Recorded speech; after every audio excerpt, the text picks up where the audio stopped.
செவ்வாய்க்கிழமைகளில் புனித அந்தோணியாரிடம் வேண்டும் ஜெபம்.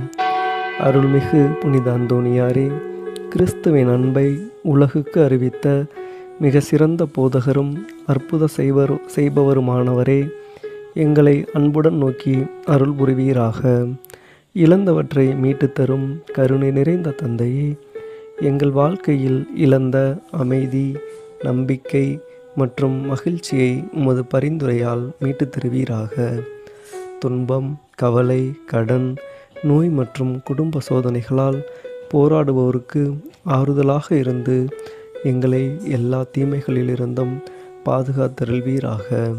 இயேசுவின் பாதையில் தாழ்மையுடனும் விசுவாசத்துடனும் நடக்க எங்களுக்கு அருள் தாரும்.